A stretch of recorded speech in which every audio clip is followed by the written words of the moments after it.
Aujourd'hui, il faut que nous tournions vers les petits villages perchés, ceux qu'on appelle les pépites en oisans, ceux qui répondent aussi aux aspirations des gens de chercher du calme, de la bienveillance et puis surtout bien respecter cette nature. Je pense qu'il faut un tourisme qui soit raisonné et qui prenne en compte tous les enjeux du territoire au niveau environnemental.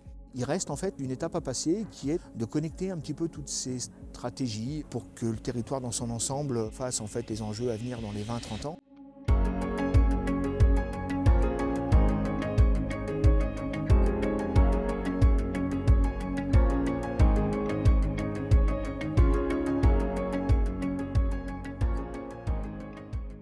Je suis Yves Genevoix, donc maire de Vaujany depuis 2008. Je suis président d'Oisans Tourisme, qui est le bras armé du tourisme de la communauté de communes. Présenter rapidement l'Oisan, c'est un peu une gageure, en ce sens qu'effectivement, on peut dire que c'est un territoire de montagne, ça se voit autour de nous. C'est un territoire qui est relativement peu peuplé, puisqu'on a un petit peu plus de 10 000 habitants.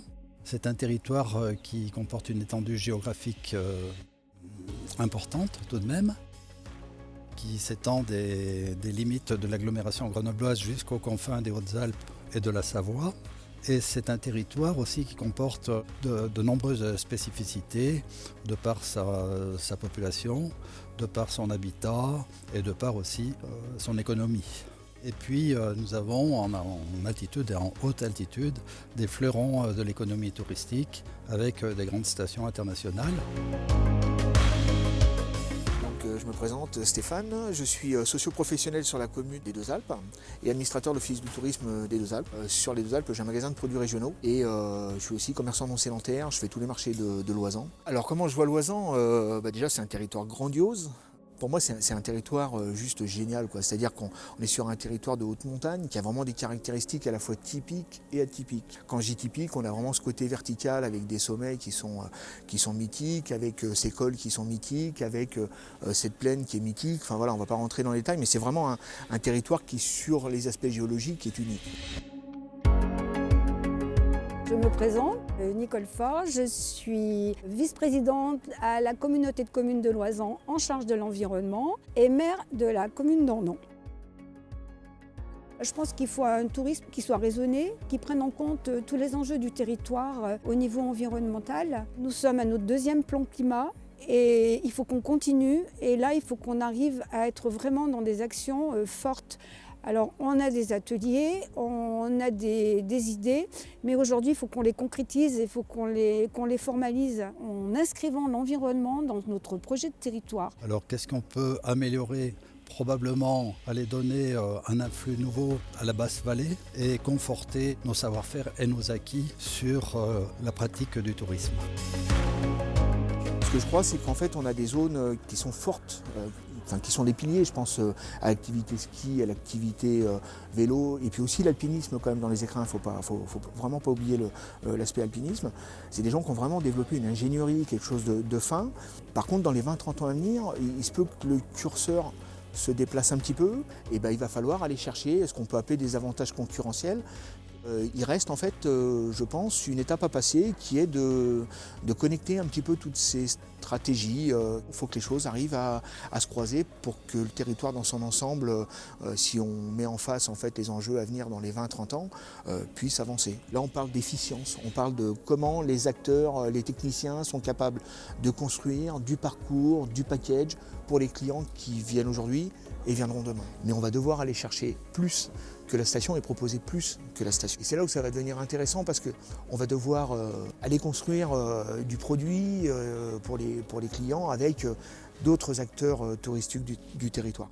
Aujourd'hui, il faut que nous nous tournions vers ce qu'on appelle les pépites en oisan, ceux qui répondent aussi aux aspirations des gens de chercher du calme, de la bienveillance et puis surtout bien respecter cette nature qui est notre capital premier bien sûr. On n'est pas au top au niveau de l'hébergement. Il faudrait qu'aujourd'hui on renouvelle notre parc immobilier pour avoir un accueil qui corresponde davantage. Il ne faut pas des petits logements, il faut des logements qui soient plus grands pour accueillir donc les familles, que ce soit chaleureux et qu'on insiste beaucoup sur l'accueil. De toute façon, nous sommes contraints à évoluer. Nous sommes contraints par l'évolution climatique.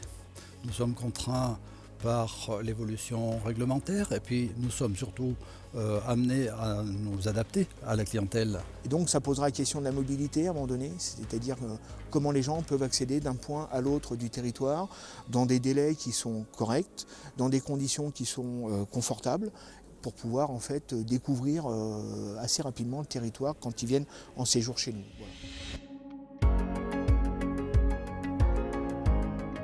Pour que ce soit vraiment global, c'est pas dans chaque commune, c'est bien la communauté de communes qui doit être l'instance principale sur laquelle on va pouvoir travailler. Au niveau du message qu'on peut faire passer, c'est que tout le monde s'implique, que tous les habitants s'impliquent. Que quand même si on sent encore un peu des différences dans la manière de vouloir manager le tourisme, il y a quand même une prise de conscience sur les enjeux qui est très très forte. Aujourd'hui, on a des changements qui apparaissent devant nous. Ils ont été pionniers dans l'Oisans sur un certain nombre de choses. Je pense qu'il ne faut pas qu'ils aient peur d'être à la fois encore pionniers pour demain. Et au fond, la population, elle est prête.